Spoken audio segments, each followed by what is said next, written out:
Media మిత్రులకి నమస్కారం.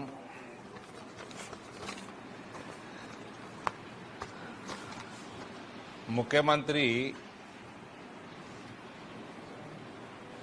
నిజామాబాద్కి పంగనామాలు పెట్టుతున్నాడు.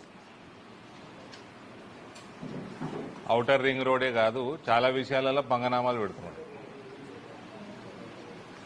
Congress party అధ్యక్షుడు ఇక్కడ మహేష్ కుమార్ గౌడ్ గారు ఏం చేస్తున్నారు? మహేష్ కుమార్ గౌడ్ని రాజకీయంగా కథం పట్టిద్దామని నిర్ణయం చేసినట్టున్నాడు రేవంత్. ఇద్దరు ఎమ్మెల్యేలు ఉన్నారు. ఒక ఆయన అయితే అడ్వైజరేనా? అడ్వైజర్. ఆయనకే నలుగురు అడ్వైజ్ చేయాలి. ఆయన ఏం అడ్వైజ్ ఇస్తాడో తెలియదు నాకు. ఇంకొక ఆయన ఎమ్మెల్యే ఇక్కడ రూరల్. మీ ఏ ముఖం పెట్టుకొని తిరుగుతున్నారా మీ ముగ్గురు జిల్లాల? प्ले करो, वीडियो प्ले करो भाई साहब, प्ले करूं. కార్పొరేటర్లను మీరు గెలిపించండి. నిధులు ఇచ్చే బాధ్యత నాది. నిజామాబాద్ అభివృద్ధి చేసే బాధ్యత నాది. నిజామాబాద్ ఔటర్ రోడ్ ఇచ్చే బాధ్యత నాది. మళ్ళా ప్లే చేస్తాం.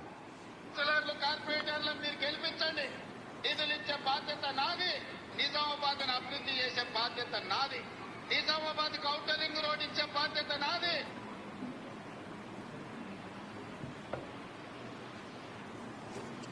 రేవంత్ బిడ్డ ఒకటి యాది పెట్టుకో, మార్పు తెలంగాణ రాష్ట్రంలో, ఉమ్మడి ఆంధ్రప్రదేశ్ రాష్ట్రంలో కూడా, తెలంగాణ రాష్ట్రంలో కూడా మార్పు అన్నది ఈ ప్రాంతంకి వెళ్ళి మొదలవుతుంది బిడ్డ. సమజే చోటే ఈ ప్రాంతం నుంచి స్టార్ట్ అవుతుంది. ఇక్కడ మోసం చేసినాం అనుకో, రైతుల్ని కానీ ప్రజల్ని కానీ, 2000 కలలు కంటున్నాడు ఈయన. 2034 గట అప్పటిదాకా ఈయన ముఖ్యమంత్రి ఉంటాడట. 2029లా నీ లాగుల తొండలు ఎట్లా దొరకొడతారంటే లాగిప్పి వారిపోతావు నువ్వే. వస్తా 1 by 1. ఔటర్ రింగ్ రోడ్ ఇస్తా అన్నాడు, ఇప్పుడు ఔటర్ రింగ్ రోడ్ లేదు. ఎక్కడెక్కడ ఇచ్చిండి ఇలా ఔటర్ రింగ్ రోడ్లు? ఖమ్మము, వరంగల్, కరీంనగర్కి ఔటర్ రింగ్ రోడ్ అట. మరి నిజామాబాద్కి ఏమైందా? ఇక్కడ ఉన్న వాళ్ళు ముగ్గురు ఏం చేస్తున్నారు? పిసిసి అధ్యక్షుడు, ప్రభుత్వ సలహాదారు భూపతి రెడ్డి గారు, రూరల్ ఎమ్మెల్యే ఏం చేస్తున్నారు? చేత అయితే ఎట్లా ఊపుతారు చూడు.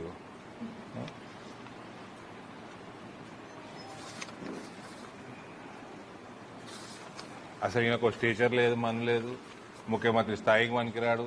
ఆ కాంగ్రెస్ వాళ్ళు కూడా ఈయన ఎన్ని మాటలు మాట్లాడిండండి, ఎన్ని దేవుళ్ళ మీద ఒట్లేసిండండి. దేవుళ్ళకే మోసం చేసిండు, హిందూ ప్రజలకు మోసం చేసాడు. పెద్ద ఆశ్చర్యం కాదు. నోరున్నదాన్ని కయ్యా కయ్యా కయ్యా కయ్యా పతలాడుతూ ఉంటుండే. ఇంతకుముందు ఏమైనా పతలాట ఉండే ఈయనది. ఈయన టీం కూడా తెలుసు నాకు. ఓలోళ్ళు నేను అన్ని పార్టీలలో ఉంటారు ఆడ. పతలాడుకుంటా ఆ టేబుల్ మీద ఈ ఒక్కడు వాయిస్ తప్ప ఈయనదే కై కై కై కై కై కై కై కై షటర్ బాక్స్, పెద్ద షటర్ బాక్స్. ఈయన ఇష్టం ఉన్నట్టు వాగ్దానాలు చేసిండు. నిన్న కాక మొన్న జరిగిన మున్సిపల్ ఎలక్షన్లలో వచ్చి గెలిపిస్తే రింగ్ రోడ్ వేపిస్తా అన్నాడు. ఆ తుకడాలైనా గెలిపించారు ప్రజలు. ఆ ఎంఐఎం ఓడికి ఇన్ని, కాంగ్రెస్ ఓడికి ఇన్ని, ఆ బీఆర్ఎస్ ఓడికి ఒకటి, అందరు కలిసి తుకడాలు చేసుకున్నావు కదవే. మరి రింగ్ రోడ్ ఎందుకు ఇవ్వకపోతుంది? ఇంకోటి నిజామాబాద్ ప్రజలకు తెలియజేయాలా, జీవితంలో మనకి అండర్ గ్రౌండ్ అనేది రాదు. ఇట్లనే ప్రభుత్వాలు బీఆర్ఎస్ ఓడో కాంగ్రెస్ ఓడు ఉంటే ఎప్పటికీ రాదు. అప్డేట్ ఇస్తున్నా, ఇది నేను మీడియాకి ఇచ్చేస్తా. లేటెస్ట్ అండర్ గ్రౌండ్ డ్రైనేజ్ మీద ఉన్న లేటెస్ట్ ఇది అండర్ గ్రౌండ్ డ్రైనేజ్ స్కీము టోటల్గా 162.8 అంటే 163 కోట్లు. ఇందులో దాదాపు 50 కోట్లు కేంద్రం, 84 కోట్లు రాష్ట్రం, 15 కోట్లు 15th finance commission, ULB share, urban legislative bodies అనుకుంటా, లోకల్ బాడీయా, లెజిస్లేటివ్ బాడీ ఏమో అదే, వాట్ ఎవర్, యూఎల్బి షేర్ 14 కోట్లు. ఇవన్నీ కలిపితే 123 కోట్లు. దీంట్లో ఇందూరు పట్టణ ప్రజలు వినండి, మొత్తం నెట్వర్క్, సువర్ నెట్వర్క్ 90.3 కిలోమీటర్స్. ఇప్పటిదాకా పని అయింది. పైప్స్ సప్లైడ్ 41.94, 42 కిలోమీటర్సే పైప్ సప్లై అయింది. నెట్వర్క్ లేడు, 27 కిలోమీటర్సే వేసిరు. అవుట్ ఆఫ్ 90 కిలోమీటర్స్ 27 కిలోమీటర్స్ వేసిరు పైపులు. ఇన్స్పెక్షన్ చేంబర్స్ 7,500, 963 అయినాయి. 11-12% అయినాయి. 12% మ్యాన్ హోల్స్ కొత్త కట్టాలా, కిందికి ఉన్నాయి, పైకి రేజ్ చేయాలి. ఇవి 4,004 కొత్తవి, 8,999 అంటే 99,000 రేజ్ చేసేటివి. రేజ్ చేసే 847 అయినాయి. కొత్త మ్యాన్ హోల్స్ 867 అయినాయి. ఇది మొత్తం కలిపితే 13% అయింది. ఇన్స్పెక్షన్ చేంబర్స్ 12% అయింది. ఇక పైపులు వచ్చినాయి, లే చేసినాయి. పైపులు వచ్చినాయి 46%, లే చేసినాయి 25% అయినాయి.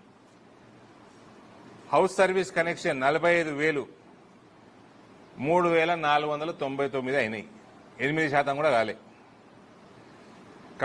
Commissioning of old sewer lines 250 కిలోమీటర్లు, 45 కిలోమీటర్లు కంప్లీట్ అయినాయి. 18% అయింది వర్క్.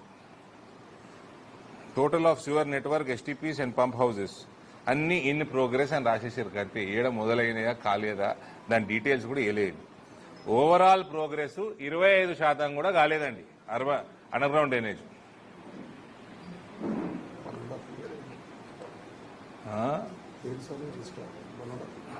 అంటే ఎన్నిసార్లు కలుపుతారు మరి? 6-7 ఏళ్ళు కడతారా? టోటల్ ఇప్పటిదాకా ఇచ్చిన అమౌంట్ ఇది చూడాలి. ఇచ్చిన అమౌంట్ 10.4 కోట్లు. 162ల 10.4 crores ఇచ్చిరండి ఇప్పటిదాకా. ఇది రేవంత్ కి ఇందూరు మీద ఉన్న చిత్తం. మొన్న వచ్చి పొంకనాలు కొట్టిపోయిండు. ఔటర్ రింగ్ రోడ్కి శాంక్షన్ చేస్తాను సిగ్గు లేకుండా వేరే అన్ని ఇచ్చుకున్నాడు. 2-3 ఇచ్చిండు. అది దాంట్లో పైసలు ఇస్తాడా లేదా, నేను బిచ్చగాడిని అని కూడా తిరుగుతూ ఉంటాడు పొద్దున్నేస్తే. ఈడ 160 కోట్లలో 10 కోట్లు ఖర్చు పెట్టిండు 2 సంవత్సరాలలో. ఇది నిజామాబాద్ ప్రజలు, నేను ఇప్పుడు ఎమ్మెల్యే గారికి చెప్తున్నా, కార్పొరేటర్లు చెప్తున్నా, ఎమ్మెల్యే సాబ్ అపాయింట్మెంట్లో సీఎంకా 100 కార్లు వేసుకొని పొండ్రి అపాయింట్మెంట్. ఓ 10 రోజుల అపాయింట్మెంట్ ఇస్తాడా? ఇచ్చిండు. లేదా అందరు రోడ్ ఎక్కువ.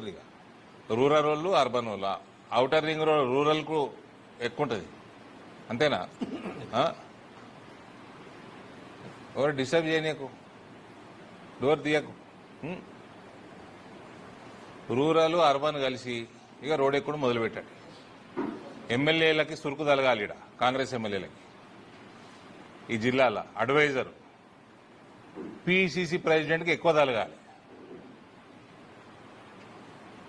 ఇటు జీవితంలో ఔటర్ రింగ్ రోడ్డు సరిగా చేయరు, అండర్ గ్రౌండ్ డ్రైనేజ్ కాదు. మళ్ళీ ఈయన పొంకనాలు, అదేదో వేటు న్యూసా, అందులో పోయి కూర్చున్నాడు. కూర్చుంటే కుర్చెత్తే ఉంటాడు ఈయన. అందులో పోయి మాటలు మాత్రం పొంకనాలు ఏం కొడుతున్నాడు.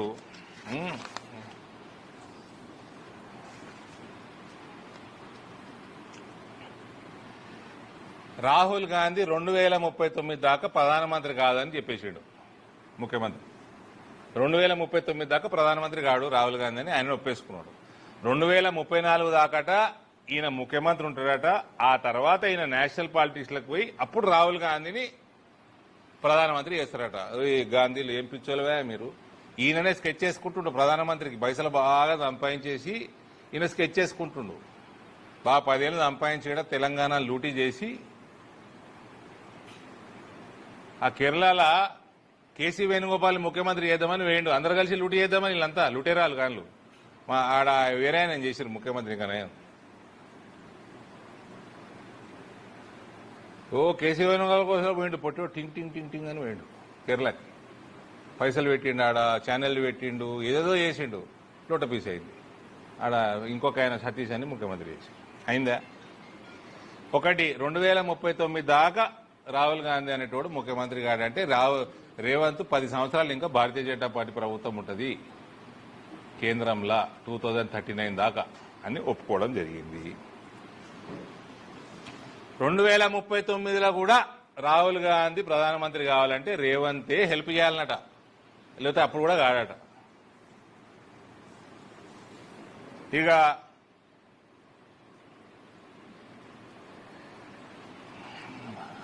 Public opinion, parliament opinion, BJP side వాళ్ళు కూడా అన్నారు, మా అత్యుత్త నాయకులు కూడా అన్నారు, నీకంటే మీ చెల్లె మేలున్నదా ఆమెను ముందర కూర్చోబెట్టున్నట్టే, రాహుల్ గాంధీ కంటే ప్రియాంక గాంధీ మేలున్నది ఆమె కూర్చోబెట్టమని మా నాయకులే అన్నారు. అందరం ఒప్పుకుంటాం దానికి, పబ్లిక్ కూడా అదే. దానికి కాంట్రరీ ఈయనంటే రాహుల్ గాంధీని కూర్చోబెడతాడంటే మస్కా కొట్టుడు తప్ప ఇలా ఏం మీనింగ్ లేదు. ఒకటే రాహుల్ గాంధీ ఇజ్జత్ తీసిండు 2039 దాకా నువ్వు ప్రధానమంత్రి కావని, ఆ తర్వాత కూడా అప్పుడు కూడా నేను హెల్ప్ చేస్తేనే అవుతావని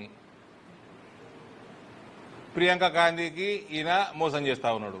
పబ్లిక్ ఒపీనియన్ ఆమె దిక్కున్నది, ఈ రకంగా ఉన్నది. ఈయన అన్ని పనికి మాల మాటకారండి. ఈయనను ఎందుకు చేసుకున్నాండి ముఖ్యమంత్రి? కోమటిరెడ్డి వెంకటరెడ్డి గారు ఉంటారండి, ఆయన ఇది జెన్యున్ పర్సన్. పోతే మంచిగా ఉన్నట్టు మనస్ఫూర్తిగా మాట్లాడతాడు, అయ్యేది ఉంటే అవుతుందని చెప్తాడు పని, అయ్యేది లేకుంటే కాదని చెప్తాడు, ఎందుకు కాదో చెప్తాడు, చెప్పిన మాట ఇంప్లిమెంట్ చేస్తాడు. అట్లాంటి నేను ఒక డిగ్నిఫైడ్ జెన్యున్ మనిషినన్నా ముఖ్యమంత్రిని చేసుకునేది ఉండే. వస్తారు, ఇట్లాంటి వాళ్ళు వస్తారు, క్యాంపెయిన్ చేసుకుంటారు, మస్తు చేసుకుంటారు, ఉప ముఖ్యమంత్రి ఏదో పడేస్తే అయిపోతుండే. ఒక జెన్యున్ లీడర్ని, డిగ్నిఫైడ్, కొంచెం డీసెన్సీ, మాట మీద నిలబడేటన్నా ముఖ్యమంత్రి చేసుకునేది ఉండే. 2029 కాంగ్రెస్ల చరిత్రలో ఎన్నడూ లేనంత అధ్వానంగా ఓడిపోతుంది ఇక్కడ తెలంగాణలో. 1985 చాలా అధ్వానంగా ఓడిపోయారు, 1994 ఇంకా అధ్వానంగా ఓడిపోయారు. 2028-29 రేవంత్ నాయకత్వంలో కాంగ్రెస్ పార్టీ చాలా అధ్వానంగా ఓడిపోతుంది. కానీ మొన్న మోడీ గారు ఒకటి మెరిసే జుడిజావని, మరి ఏమన్నా ఉందో నాకైతే తెలియదు. చాలా చిన్న కార్యకర్తని బీజేపీలో, ఏమన్నా లింక్ ఉందేమో మరి నాకైతే తెలియదు. అట్లాంటిది ఏమైనా ఉందా? సువేందు అధికారి, అందుకే చెప్పిన కాంగ్రెస్ వాళ్ళకి సలహా, మా నాయన చాలా సేవ చేసిన ఈ పార్టీకి.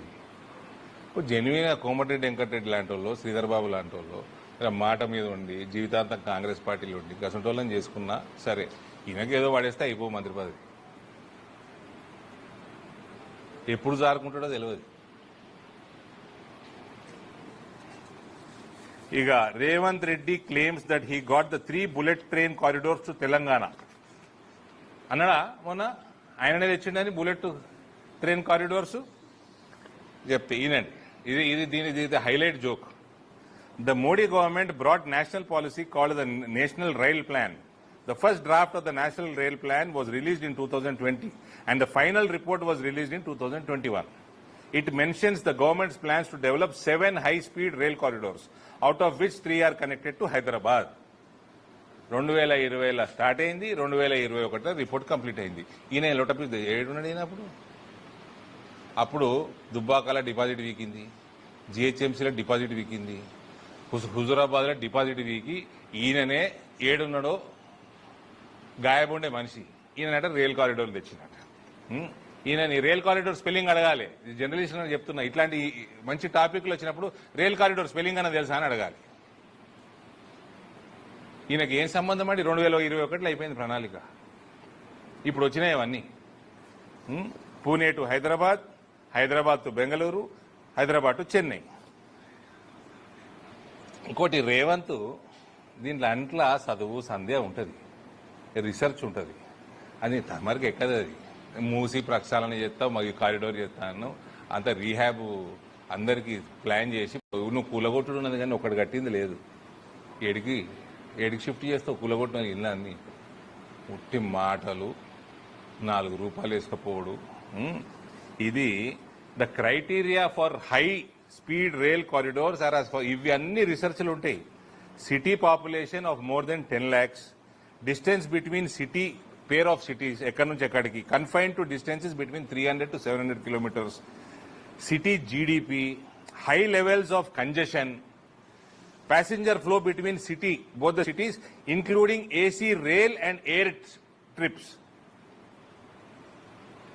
ట్రైన్లలో తిరిగేటోళ్ళు ఏసీ కోచ్లలో ఎంత తిరుగుతున్నారు, ఫ్లైట్లలో ఎంత తిరుగుతున్నారు, ట్రాఫిక్ మూవ్మెంట్, దాని మీద రీసెర్చ్ ఉంటుంది. Corridors having AC passengers more than 50% identified. AC కోచ్లలో ఎక్కువ తిరుగుతున్నారు ఈ కారిడోర్లలో. ఇదంతా రీసెర్చ్ ఉంటుంది దీని వెనుక. డైలాగులు పతలాట కాదు ఇది చోటు, పతలాట కాదు ఇది. జోకర్ ఉంటుంది కదా, జోకర్ అనుకున్నాడు ఏందో మరి. ఇది జస్ట్ మన ప్రియతమ ముఖ్యమంత్రి, నీకు మాకు అందరికీ ముఖ్యమంత్రి, ఆయనను ఎడ్యుకేట్ చేయడానికి చెప్తున్నది ఈ విషయాలు. నెక్స్ట్ టైం వాగేటప్పుడు పత్తల టేబుల్ మీద వాగేటట్టు వాగకు.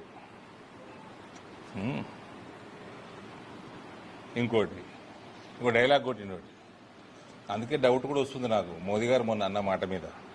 ఇది మేము రాజకీయాలు రాగానే మాకు కోచింగ్ క్లాసులు అన్నిట్లో వింటుంటాం. ఇది పహలా దేశ్, उसके बाद జనతా దళ్, దాని తర్వాత బీజేపీ పార్టీ, దేశం ప్రథమం, ప్రజలు సెకండు, తర్వాత మన పార్టీ, తర్వాత 4th ప్లేస్లో మనం, మన కుటుంబం కానీ ఇండివిజువల్ కానీ అని మాకు నన్ను నేర్పినాడు. ఈ డైలాగులు కొడతా ఉంటాడు మధ్యలో. అందుకనే మోదీ గారు మొన్న అన్నది నాకు చాలా బలంగా నాటకపోయింది. కోమటిరెడ్డి అన్న నువ్వే చూసుకోవాలి జాగ్రత్త. శ్రీధర్బాబు గారు, మహేష్ అయితే ఆయనకి అసిస్టెంటే, పిఏ టు సీఎం. ఆయన ఏం చెప్తుంది, నిజామాబాద్ ప్రజలకి లొట్టపీస్ చూపిస్తున్నా కూడా మహేష్ కుమార్ కూడా మాట్లాడతలేడు. అంటే కూసోమంటే కూసునుడు, లేవమంటే లేచేటోని పీసీసీ ప్రెసిడెంట్ చేస్తే ఆ రాహుల్ గాంధీకి అక్కలు ఉండాలి. ఈయనకి బయట మాట్లాడడానికి అవన్నీ, నేనేదో దేశభక్తుడిని, అటు ప్రధానమంత్రి గారిని ఇంప్రెస్ చేసుకోవాలను, మా హోమ్ మినిస్టర్ గారిని ఇంప్రెస్ చేసుకోవాలను, ఇవన్నీ బయట మాట్లాడతాం. కానీ ఈయన ఫస్ట్ పहला रेवंत, बाद में కొండల్, उसके बाद में कृष्णा, లాస్ట్ में తిరుపతి. రేవంత్ రెడ్డి కుటుంబం, కొండల్ రెడ్డి కుటుంబం, కృష్ణారెడ్డి కుటుంబం, తిరుపతి రెడ్డి కుటుంబం తప్ప ఏ కుటుంబం మీద ఈయనకి చిత్తశుద్ధి లేదు తెలంగాణలో. ఓకే, డైలాగులు తప్ప ఏముండవు సార్వి. ఇక ఈ ఫ్యూచర్ సిటీ అట, ఆ ఫ్యూచర్ సిటీకి మన 9th డిసెంబర్ రోజు సోనియా గాంధీ బర్త్డే నాడు ఏదో వేసిండు కదా, ఏదో సమిట్, గ్లోబల్ సమిట్ అని వేసిండు. సోనియా గాంధీ గారిని పిలిచిండు. వచ్చిందా? నా లేకైతే రాలే. అంటే ఆల్గొండ అమరీనని. ఆ కేసీఆర్ కరీంనగర్ని డాలస్ చేస్తా, వరంగల్ని వాషింగ్టన్ చేస్తా, హైదరాబాద్ని మన న్యూయార్క్ చేస్తా, పాత బస్తీని ఇస్తాన్బుల్ చేస్తా అంటే ప్రజలందరూ కూర్చొని ఆయనని ఫార్మ్ హౌస్లో కూర్చోబెట్టి అందరు కలిసి. ఇక ఈయన టోక్యోలు, న్యూయార్క్లు, లండన్లు అన్ని కలిపేట అన్ని తీసుకొచ్చి ఒకటే ఫ్యూచర్ సిటీ చేస్తారట. ఉన్న పట్టణాలనే అప్గ్రేడ్ చేస్తా అంటే కేసీఆర్ని నమ్మలే. లేని పట్టణం క్రియేట్ చేస్తారట, ఫ్యూచర్ సిటీ అట. అందుకే రాలే సోనియా గారు.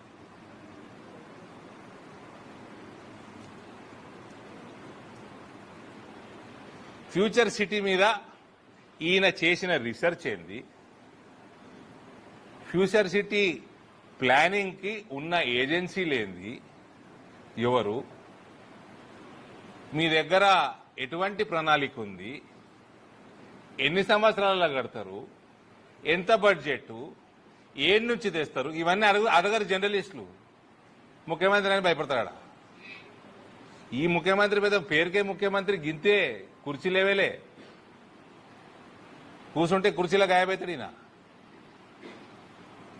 ఏం భయపడకూరు, అన్ని అడగండి, టెక్నికాలిటీస్ అడగండి జర్నలిస్టులు మాట్లాడేటప్పుడు. నోటికి వచ్చింది మాటలు పతలాట ఆడినట్టు.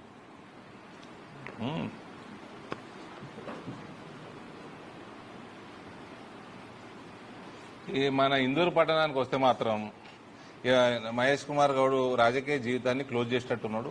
సుదర్శన్ రెడ్డిది ఎట్లా అయిపోయింది, దగ్గర పడ్డది. భూపతి రెడ్డి గారు అవుట్. మొత్తం పగబట్టిండు నిజామాబాద్ జిల్లాని. ఇక్కడ ఎమ్మెల్యేలు, జిల్లాలో ఉన్న ఎమ్మెల్యేలు, పీసీసీ ప్రెసిడెంట్ ఇక్కడ నిజామాబాద్ అర్బన్ రూరల్ టీమ్స్ కలిసి వాళ్ళ నిద్ర పోనీయొద్దు. ఇయ్యాలటి వరకు మా పసుపు బోర్డు చైర్మన్ గారు ఉన్నారు. ఇయ్యాలటి వరకు రైతులు మీకైతే మేము చెప్పాలండి, మేము చేసేసినాము.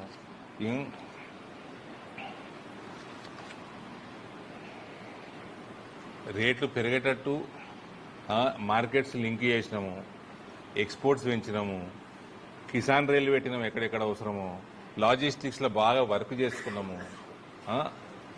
తర్వాత బోర్డు ఇచ్చినాము, అది బోర్డు తెలంగాణకి ఇచ్చినాము. దానికి మీ బిడ్డని, ఇందూరు జిల్లా బిడ్డని చైర్మన్గా చేసినాము.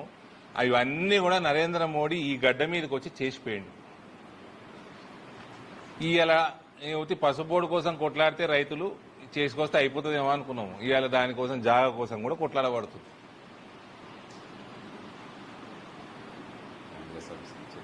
నేను చెప్తున్నా పసుపు రైతులందరికీ, అంతా మీరు ఖుషి కాకండి. ఈ రేట్లు మీరు గతంలో కూడా చూసిన వాళ్ళే. మీరు 90లలో ఎప్పుడో ఉండే కదన్నా, ఎట్లా పడిపోయినాయి. మీకు కేంద్ర ప్రభుత్వం ఒక మంచి ప్లాట్ఫామ్ తయారు చేసింది, బోర్డు ఇచ్చింది, చైర్మన్ మీయోడిని ఇచ్చింది, ఈ మీ గడ్డ మీద ఇచ్చింది. దీన్ని సద్వినియోగం రాష్ట్ర ప్రభుత్వాలు ఎక్కువ చేసుకోగలుగుతాయి. నయా పైసా చిత్తశుద్ధి లేదు, దాని మీద ఇంట్రెస్ట్ లేదు, కనీసం జాగా కూడా ఇస్తలేరు. మొన్న పల్లెరంగారెడ్డి గారు ఉద్యమాన్ని దిగుతామంటే టక్కని ఫోన్ చేసిండు మహేష్ కుమార్ గౌడ్. ఫోన్ చేసి 10 రోజులు అవుతుంది, అన్న మా జిల్లా పరిషత్ ల్యాండ్ ఇచ్చేస్తున్నాము, కలెక్టర్ గారికి చెప్పేసినాము, కలెక్టర్ గారు లైన్లకు తీసుకున్నారు, ఫోన్లో